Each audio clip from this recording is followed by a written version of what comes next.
चलिए देखिए, यह है आपको समकोण त्रिभुज। समकोण त्रिभुज, समकोण का मतलब आप लोग जानते हैं कि 90 डिग्री होता है, और त्रिभुज का मतलब क्या होता है, जिससे आकृति में 3 भुजा हो। तो समकोण त्रिभुज क्या होगा टोटल इसका परिभाषा, कि जिस त्रिभुज का कोई एक कोण को जो समकोण, तो यह है आपका समकोण त्रिभुज। यहाँ पर एकदम सीधा रहता है इस तरह से, और यहाँ पे एक 90 डिग्री रहता है। अब समकोण त्रिभुज एबीसी में अगर बात करें तो यहाँ पर बी क्या है 90 डिग्री। अब इसमें आपको 3 चीज बहुत जरूरी है जानना, कि एक होता है कर्ण, लंब और आधार। कर्ण क्या होता है, तो 90 डिग्री के सम्मुख भुजा को, सम्मुख का मतलब जानते हैं, जैसे मेरे सामने कैमरा होगा या मेरे सामने आप खड़े हैं, ठीक है, तो 90 के सम्मुख भुजा को क्या कहते हैं, कर्ण कहते हैं। कर्ण को एक से डिनोट करेंगे, हाइपोटेनस होता है। लंब को हम लोग क्या कहते हैं, परपेंडिकुलर, P4 परपेंडिकुलर होता है। अब माने गए कोण यहाँ पर कोई भी हो सकता है, या तो ए हो सकता है, या तो क्या हो सकता है, सी हो सकता है। अब यहाँ पर मान ले कि माने गए कोण थीटा के सम्मुख भुजा को क्या कहते हैं, लंब कहते हैं।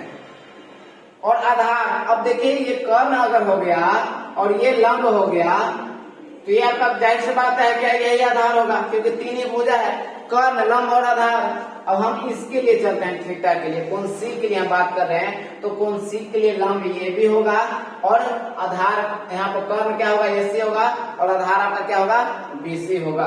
देख लीजिए आपका कोण सी के लिए, किसके लिए, कोण सी के लिए, तो कोण सी के लिए एच क्या है, एच तो फिक्स है, या तो आप ए के लिए बात कीजिए या तो सी के लिए बात कीजिए, एच फिक्स ही है, आपका एच क्या होगा, एसी होगा। अब है बात कि पी का, तो अगर हम सी के लिए पूछ रहे हैं तो पी ये भी होगा, क्योंकि लंब का डिफिनेशन है, पी का डिफिनेशन है कि माने गए कोण के संलग्न भुजा को क्या कहते हैं, लंब कहते हैं। तो हम यहाँ पर सी माने हैं, सी के लिए चल रहे हैं, तो ए भी होगा। और जो बच गया भुजा कौन सी बचा हुआ है, बीसी, यही आपका बी होगा, है ना, मतलब बीसी हो गया। यही आपको सबसे ज्यादा जरूरी समझना है, या तो हाइट एंड डिस्टेंस का प्रश्न सोल्व करना हो, या तो कोई भी प्रश्न यहाँ पर त्रिकोणमिति में सोल्व करना हो, तो यही 3 चीजें बहुत ज्यादा जरूरी है। और साथ में अगर हम बात करें कोण ए के लिए, अगर जरूरत पड़े कि कोण ए के लिए आप निकालिए एच, पी और बी, तो एच तो आपको फिक्स है, एसी ही होगा, चाहे तो ए के लिए कहिए या तो बी के लिए कहिए, बी के लिए नहीं, सी के लिए। अब देखिए पी क्या होगा, अभी हम देखिए चले ए के लिए, तो ए के लिए आपका हम कहे हैं लंब का डिफिनेशन है कि माने गए कोण के संलग्न भुजा, तो हम अभी माने हैं ए। अब ए का सम्मुख भुजा है ना, सम्मुख भुजा, ए का सम्मुख भुजा क्या होगा, बीसी होगा, तो यहाँ पर बीसी आपका काम करेगा लंब का, और आपको जो बच जाएगा ए बी, तो ए बी किसका काम करेगा, आधार का। आधार को हम लोग बी से डिनोट करेंगे। तो ठीक है, अब आगे देखिए,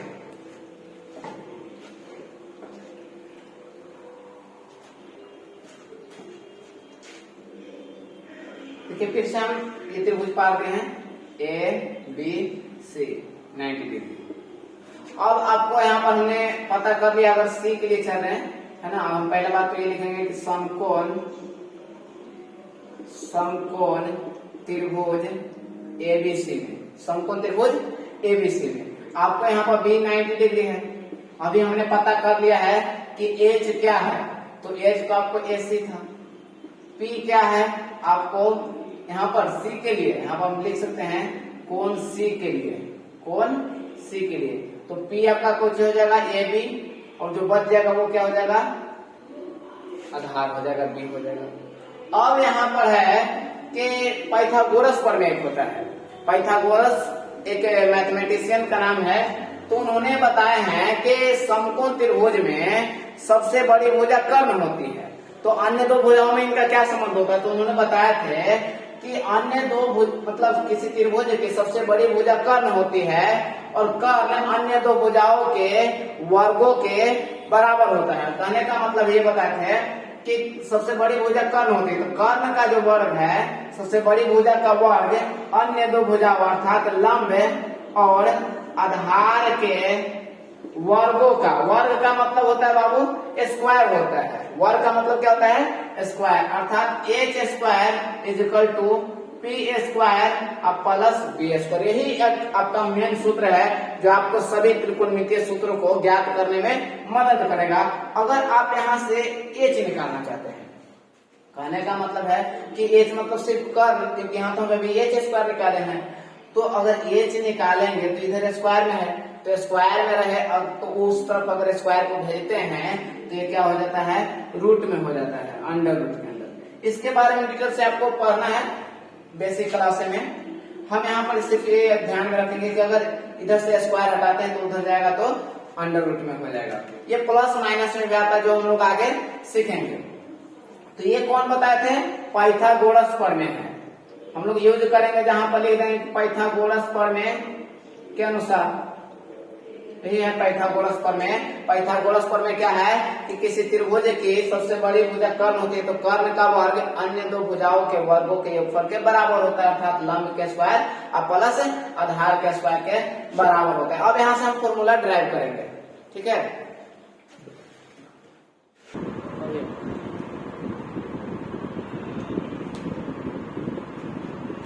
देखिए अब हम लोग आए हैं मेन टॉपिक पे जो हम लोग को पढ़ना था। आप लोग का चैप्टर का ही नाम होगा त्रिकोणमितीय अनुपात। अगर ध्यान से देखें होंगे तो चैप्टर का ही नाम है त्रिकोणमितीय अनुपात, ट्रिगोनोमेट्रिक रेशियो, ठीक है। अब देखिए यहाँ पर भुजाओं का अनुपात, यहाँ पर एक समकोण त्रिभुज है ना, इसके भुजाओं को अनुपात में कितने तरह से रख सकते हैं। तो चलिए हम मान लेते हैं सबसे पहले ए बी रखते हैं। अब ए बी के बट्टे में हम एसी रख सकते हैं, ए बी के बट्टे में हम क्या रख सकते हैं, एसी रख सकते हैं। अब हम क्या रख सकते हैं, बीसी है तो बीसी बटा एसी रख सकते हैं एक बार, ठीक है। हमने ये बटा ये रखा, फिर ये बटा ये रखा।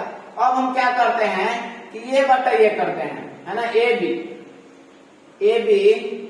बटा बीसी, ए बी बटा बीसी। तो आप एक बार उल्टा इसका कर दीजिए, बीसी बटा ए बी। अब यहाँ पर देखिए तो अगर ए बी बटा एसी के हैं तो इसका उल्टा भी एक बार हो सकता है कि एसी बटा ए बी, और एक बार एसी बटा बीसी। तीन तरह से आप देखिए यहाँ पर कि ए बी बटा एसी रखे हैं, ए बी बटा एसी, फिर यहाँ पर क्या रखें, बीसी बटा एसी रखे हैं। फिर आप एक बार क्या रखें कि ए बी बटा बीसी, तो बीसी बटा ए बी रखे हैं। उसी तरह से फिर एक बार हमने एसी बटा ए बी रखे हैं और एसी बटा बीसी रखे हैं। आप देखिए अब इससे आगे होगा ही नहीं। आपको क्या लगता है कोई बचा होगा, तो नहीं बचा होगा। तो इस तरह से त्रिकोणमितीय अनुपात कितने होते हैं, 6 आते हैं। यहाँ से प्रश्न आता है कि त्रिकोणमितीय अनुपात कितने होते हैं, तो 6 होते हैं। और इस 6 अनुपातों को हम लोग नाम दे सकते हैं।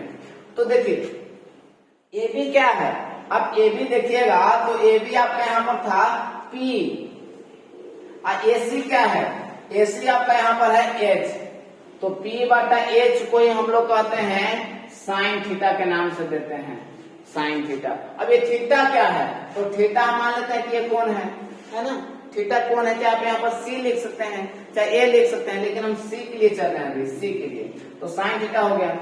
अब BC बटा AC, BC बटा AC, BC देखिए यहाँ पर क्या है, अब यहाँ पे एक बार लिख लीजिए तो आसानी हो जाएगा। जैसे ये H है, ये P है, ये B है।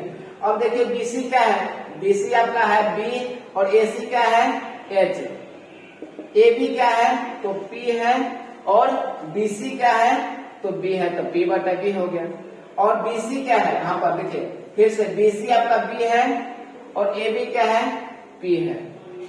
यहाँ पर AC आपका H है और AB क्या है तो P है। आप यहाँ पर देखिए और बताइए कि AC क्या है तो H और BC क्या है B है। अब सबका नाम हम बारीकी से देंगे। देखिए हम यहाँ पर बार बार बता रहे हैं कि यहाँ पर साइन थीटा लिखे हैं, जरूरी नहीं कि थीटा ही लिखिए, आप चाहे तो C भी लिख सकते हैं कि साइन C, क्योंकि हम लोग किस कोण के लिए चल रहे थे, C के लिए। तो हम मान लिए कि C बराबर थीटा, अगर C बराबर थीटा मान लिए हैं तो यहाँ पर लिख सकते हैं कि साइन थीटा, है ना। थीटा का मतलब है एंगल, जैसे 30 डिग्री, 60 डिग्री, 90 डिग्री। अब देखिए B बटा H को हम नाम देते हैं कॉस थीटा, P बटा B का नाम देंगे tan थीटा, B बटा P का नाम देंगे cot थीटा, इसी का उल्टा हो गया तो, और H बटा P का नाम देंगे, यहाँ पर H बटा P है, यहाँ पर इसको नाम देते हैं देखिए एच बटा पी इसका उल्टा है तो कॉसेक थीटा, और एच बटा बी कॉस का उल्टा है यहाँ पर सेक थीटा। अब उल्टा है कि सीधा हम लोग आगे देखेंगे। अब ये जो नाम आप देख रहे हैं sine theta, cos theta, tan theta, cot theta, cosec theta और सेक थीटा, ये कहीं ना कहीं से रूपांतरित हुआ है। इनका छोटा नाम है, ये संक्षिप्त रूप है। अब साइन का नाम कहाँ से आया, कॉस थीटा का नाम कहाँ से आया, टैन थीटा का नाम कहाँ से आया, तो चलिए हम वो लोग देखते हैं।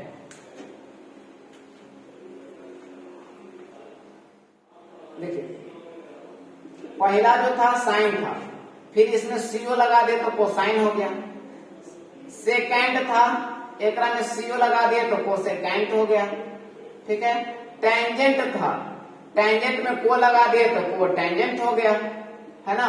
तो ये साइन को हम लोग यहां से लिख दिए सिर्फ साइन, कॉस को हम लोग लिख दिए कॉस, कोसाइन से कॉस ले लिए, सेकेंड से सिर्फ सेक लिए हैं, और कोसेकेंट से हम सिर्फ कॉसेक ले रहे हैं, और टेंजेंट से सिर्फ टेन लिए हैं, और यहाँ पर को टेंजेंट से कॉट लिए हैं सिर्फ। तो ये आपको संक्षिप्त रूप पूछ देता है कि बताइए साइन जो है निम्नलिखित में से किसका संक्षिप्त रूप है, या तो सेकंड का संक्षिप्त रूप क्या होगा। तो इस तरह सब्जेक्ट यहाँ से भी आएगा। ठीक है। तो अब हम लोग आगे वाला वीडियो में देखेंगे कल। तो मिलते हैं अगले वीडियो में, तब तक के लिए जय हिंद जय भारत।